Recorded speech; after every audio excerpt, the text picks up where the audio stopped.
Well, hello. I'm Tamara, and welcome to Tam's Psych Advice.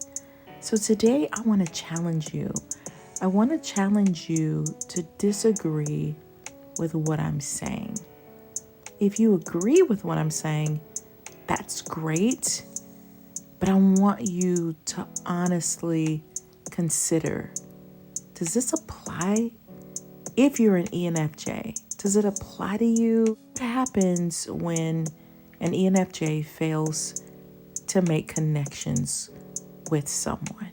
Or when ENFJs push people away? Sometimes the best lessons come from people that you don't like as an ENFJ. And you might not realize that, and you might miss the lesson. Why? Because you're pushing someone away.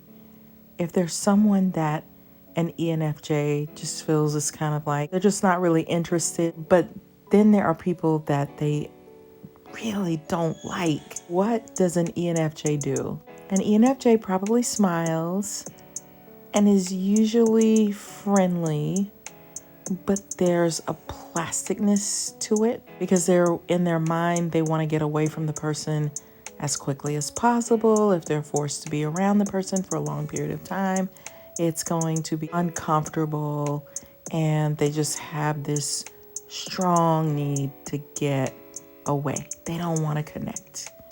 And I think, people have said that ENFJs are the greatest connectors at understanding people and connecting with people. But if there's someone that they don't like, that's a game changer. And yet it's not a game changer because usually they're going to want harmony. But I think if there's someone that they really don't like, they could take the risk of disharmony and then start to question themselves. If you've never experienced that, if you ever do, you probably are going to start questioning yourself.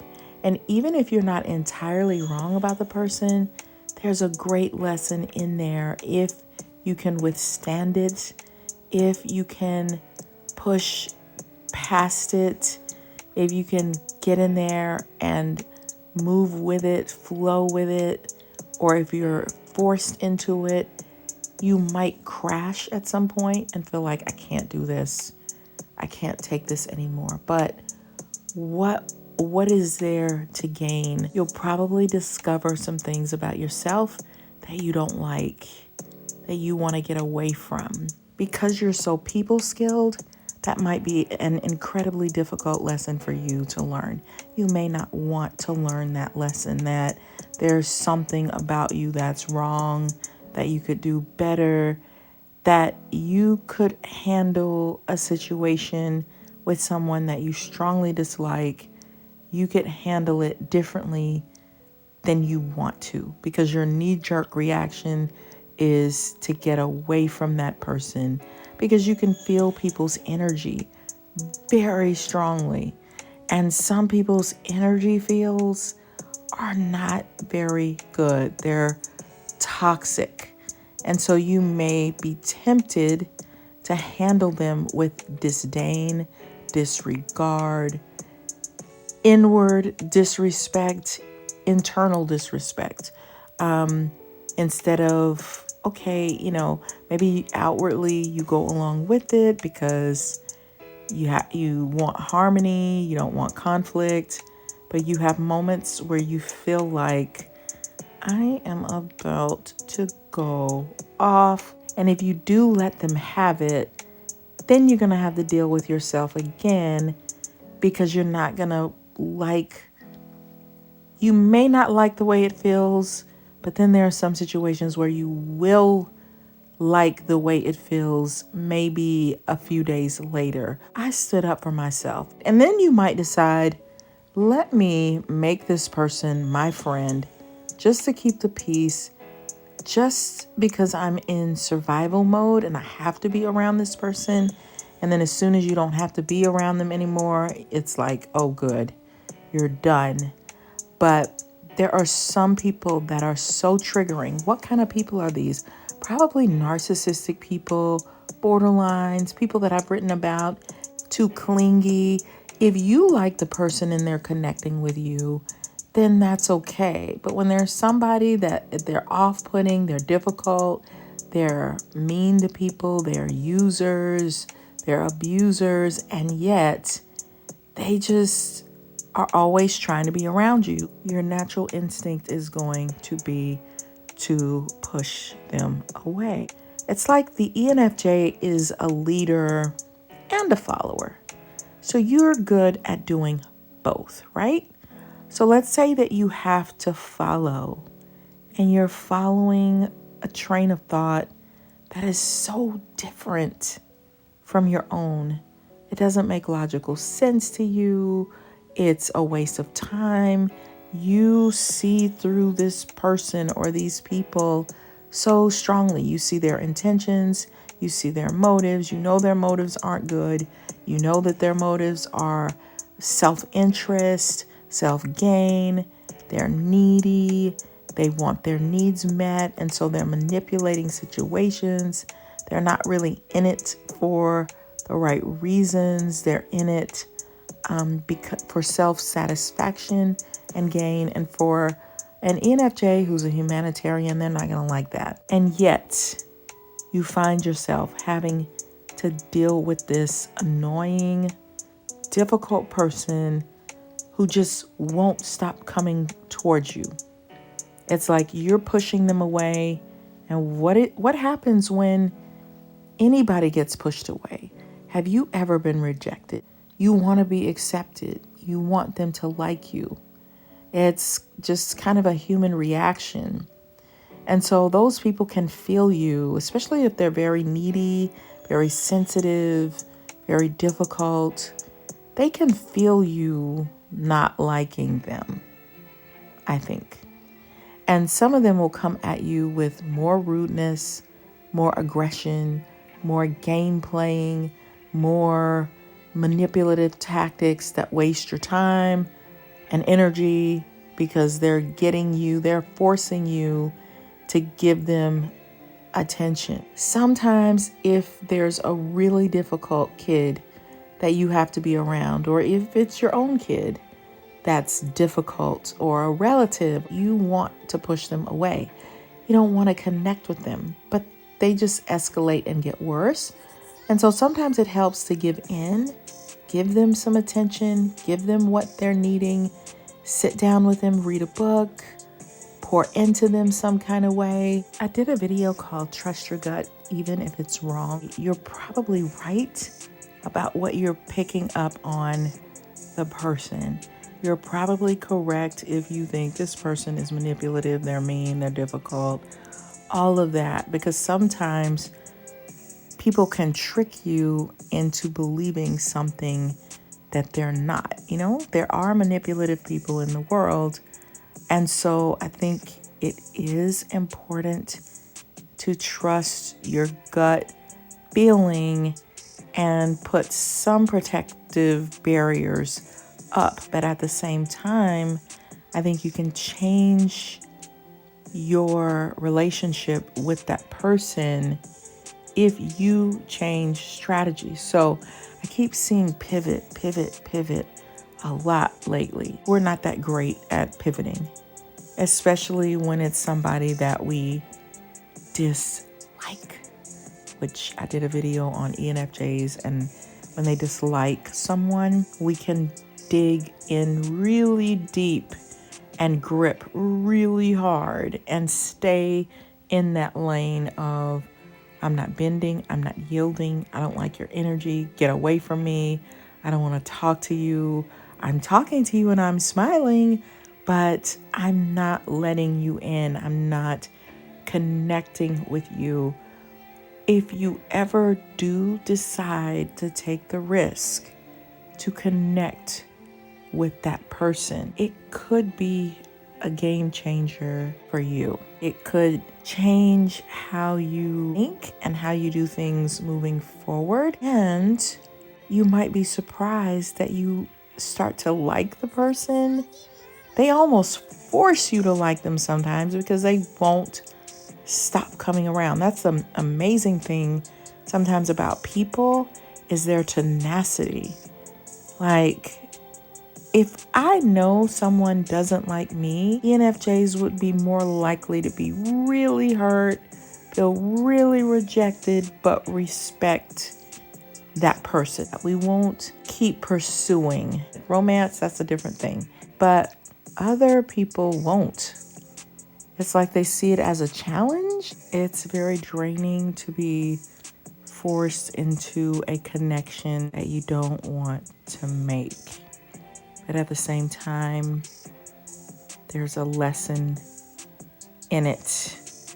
You can use your people skills to make some potentially good things happen, even with someone you don't really care for. Like, you can make some headway, you can grow, you can use your persuasive skills, which are really, really well developed in an ENFJ. You can win them over. They don't want to need you. They don't need you. They don't want to ask you for anything. They want to do things themselves. I think they can be very independent in a lot of situations that other people may not. They can be independent even when they feel insecure because they don't want to ask for help or be a bother or be rejected. They just would rather figure it out themselves, right? And so there might be a lane of arrogance in there that other people pick up on. You don't need me. You don't want me. You don't need my help. And some people who speak that language, if you begin to ask them for help, they'll go crazy trying to help you. Like, that's their language. That's the thing that could make them stop being so mean to you and disrespectful and game playing and doing little weird things and tactics and manipulation. You could also feel like they're doing a lot of taking and they're not doing any giving back. And you're exercising a muscle that is uncomfortable for you because what they're asking you for is something you don't want to do. You don't want them to help you with anything because you resent them. They frustrate you. Pull down your pride, take a step backwards, and sort of need them for something. Allow them to pour into you. Ask their opinion of some things. Share with them some of what you're feeling. Sometimes people make you pivot, but sometimes you have to make them pivot too. And don't be surprised when you realize that you've been handling someone that you don't like the wrong way. Don't be surprised if you feel like a complete failure. You're probably correct in your thinking, but wrong in your approach. You can come across arrogant because you refuse to need anyone, but even when you do, you don't like the way that feels. Sometimes you can go through these complete failure feeling moments with a person that you're in love with, which could be a really hard. Sometimes you might be questioning yourself too hard, or the other person can make you, maybe the way they want to do things is not the way you want to do things. It doesn't make any sense. So then what do you do? How do you handle that? If you dig in deep and you are constantly refusing to comply or try or pivot or do any of that, then you might be missing something. But then if you always give in to everything and every way that someone else wants to do things, that doesn't feel good either. So what do you do? As an ENFJ, I always think it's interesting when there's someone who absolutely won't give up on you. And I'm not talking about your mother or your father, who have to love you, but someone else. They won't take no for an answer. They keep at it. There's such thing as familiarity. The more familiar you become with someone, the more you like them. So there could be somebody that you dislike, but because they won't stop coming around, you don't just throw in the towel and say, okay, I'm done. You rejected me.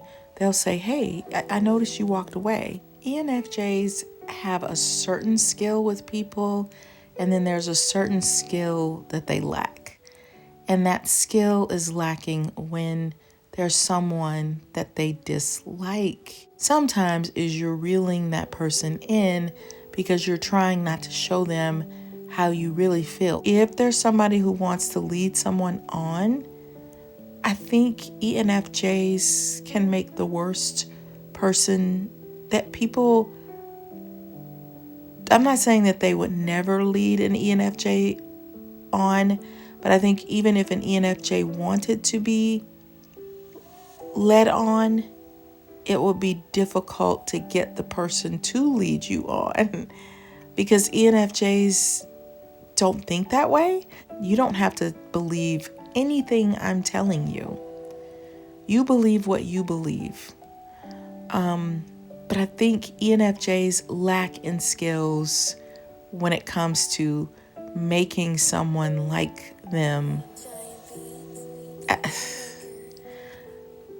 Sometimes they probably could, but like I said, if there was a deep investment, like I really like this person and they're rejecting you, it's like, I don't know how do you get that person to like you again? I don't know what MBTI type could teach an ENFJ to be good at that. This is all a windy road to me.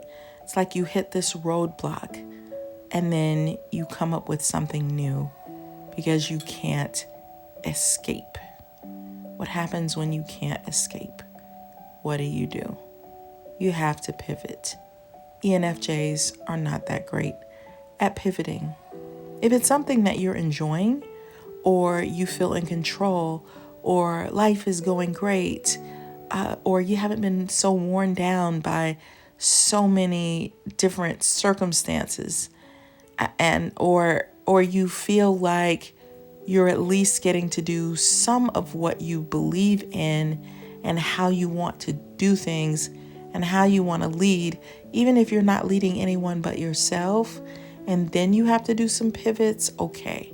But when you're not doing anything in the way that you want to do it, and someone has you walking backwards, saying your ABCs backwards, how do you do that? ENFJs are not perceivers. So even though people might think they're kind of go with the flow and seem easygoing and people person-y, when it comes down to it, ENFJs are not good pivoters. Hit a brick wall. Be forced to move in a different direction. Be challenged by your own thinking. You think you're right, and someone comes along who doesn't care if you're right. They're just going to force you to do what they want you to do, especially if it's a boss or even sometimes in a marital relationship. Someone's train of thinking can be different, and as long as you keep resisting and fighting it and pushing away, ENFJs can really dig deep and clench and hang on to their perspective sometimes, which can cause a lot of damage to the other person, which in turn can cause a lot of damage to you. So is there a way for you to pivot so that everyone wins, or you make the other person feel like they win so you can at least get a little bit of a break? Because what happens is you get into this pattern, this unending, winding cycle of ruminating about things and people that you don't care to think about. Because no matter how much you resist them, you still continue to have to deal with so much that you don't want to deal with. So how do you pivot? Sometimes with ENFJs, you want to go, go, go, go, go, go, go. You don't want to stop. You're on this track and you want to keep going. And there's somebody getting in the way of the railroad, and they're making you stop, and it's aggravating because you don't want to stop. Part of the problem with extroverted feeling types is they may feel very, very strongly have very strong feelings about something, and other people are more objective about things like, hey, I'll be around you all day long and I can't stand you. And I think we find if somebody is abhorrent, then it's like, I don't want to be in your energy. ENFJs feel so much their introverted intuition coupled with their feelings. They can feel people's energy so strongly that they want to get away from it. And other people maybe they don't have that type of internal thing that's happening, and so they can continue to be around. Sometimes people may not read people very well, or they're so desperate that they don't care what signals you're giving them. ENFJs can go into super judging mode where they're judging somebody so hardcore that they're locked in and they don't want to let go of that grip. But it's kind of like forgiveness. If you don't forgive, you're hurting yourself because you can't stop thinking about it. You're always angry. You're always mad. And when you release that, things can start to shift if you allow it to. The shift might happen within you, not the other person, but at least you can release some tension. If you can't motivate or change that person or get through, at least the shift can be in you.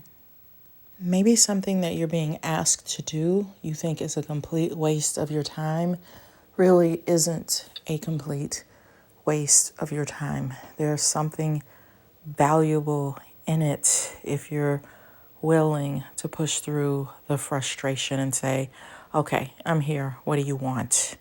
Tell me, what is the lesson? What happens to an ENFJ is you got that extroverted feeling and that introverted intuition paired together. And sometimes, a lot of times, there is so much going on. Your emotions are raging. Even if you look very plain-faced and unsmiling and you're in serious mode, or you're just kind of like you're not being warm and bubbly, or you're just, you could be feeling such intense emotions about so many different things, people, situations. It's not hard for an ENFJ to become very, very overloaded. And if you take a box and you fill it to capacity, what is it going to start doing? Spilling over. You take a jar, you fill it with water, and it can overflow. What are you supposed to do with the overflow? And ENFJ struggle with overflow. What do I do with it? I am going to explode, and yet I can't explode because I have a certain, not character to portray, but a certain persona and a certain respectfulness and a certain dignity, and hey, I owe it to mankind. And so you just feel like you can't take anymore. Sometimes you can take a lot more than what you thought because life will make you. And the pandemic is an example of that. Many of us are brimming over, and yet you're still handling it, whatever it is. And sometimes the way to handle the spillover is to let it spill over and just let some things fall where they may. ENFJs can get into super control mode and want to control every aspect of their lives because they're already feeling so intensely overloaded. But sometimes there's nothing you can do about it but let it spill over and see what happens. And what happens when that person that you have disdain for, because part of the problem is they have disdain for you and you haven't cracked the code with them because you don't want to crack the code, because the more this cycle keeps going, the more you just want to get away from that person. What if they actually see something in you that they like, something in you that they want to be like, and now they have the opportunity. And now they're connecting with you even more, and you want to connect with them even less, but you notice a breaking. You notice something is happening here where you're actually seeing some kindness, some willingness to help you, to connect with you, even if you're doing the thing that they like and that they want. Sometimes that's the key to getting a little something of what you want, and maybe something that you don't want to do, you can ask them to do it for you or to help you. And that involves ENFJ ego and independence and their own tenacity, willpower. All of that is challenged just by the thought of having to do that for someone else in order to find out something new about yourself and how to deal with situations and people that you don't want to deal with. It's like finding a pearl in an oyster. Sometimes when you finally do give in to that situation, the person leaves or you leave and you go on to another situation. Why? Because the thing has been solved and you're no longer needed, or they're no longer needed. Part of the problem is when ENFJs dip into that mode. And I don't know why I'm laughing, but it's like they can know the core of a person that they like, and they can know the core of a person that they don't like. And it's like going on a bumpy ride, a roller coaster ride, because you're feeling every single thing. And if you don't like something or someone very much, I mean, and I hate to say it like that, and you have to go on this ride where you feel everything, would you want to take that ride? You wouldn't. And so that's what's happening. It's like you're feeling a lot of who they are and seeing it, and you know when they're game playing or they're manipulating or they're just wrong. Even when they think they're getting over it, it's so weird to know what someone is doing. And it feels so clear, even though you could be wrong, but you're probably right. And then you collide, and somehow you're in their world and you're doing things the way they want to do them. And you can see excitement in their eyes and this like something new that, or you just have this awakening like, okay, so this is what this person needs or wants. Why not take the ugly challenge? And I say ugly because if you could escape it, you would.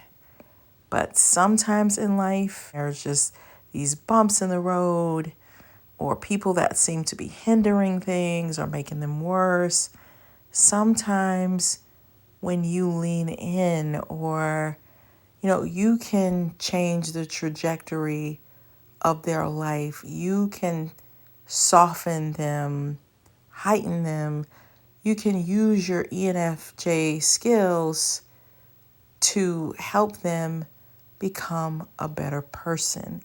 And if you make that your goal, there might be some times when it's like a time's up, There have been people that I've had to be around that I thought were incredibly difficult, but I was able to start helping them grow and heal. And so it gave me a purpose and made it better for me. I think ENFJs could accidentally be natural codependents because you see things at people's core and you can kind of know how to steer them if you want to. But then there's the fear of liking someone that you vowed not to like. And if you start to like them, then you could hurt their feelings if you decided to leave. You want to refrain from reeling in someone that you know there's no future, right? But when it comes to love, people can be won over. How many people have you heard say, that person wasn't my type? I didn't like that person at first. And the next thing you know, they're married. So, just saying. So there's a fork in the road. Which road will you decide to take? Ultimately, it's up to you. It's up to you who you want to be around. Well, not necessarily. So, how do you cope? How do you navigate bumps in the road and difficult situations? Let me know in the comments. And definitely check out my 2 books. They might both really help you. One is The Workplace Narcissist by Tamara Zyon on Amazon. And it's all about coping with difficult people. And then there's The Other Road, which is The Romantic Road, Flip the Script on Love by Tamara Zyon on Amazon. I'll put the links below. If you are having some struggles with love and you want your love life to be better, definitely check that out. Let me know what you guys think, if you have any perspectives that you'd like to share. And I'll definitely see you, my wonderful friends, on the next video. Bye, lovely people.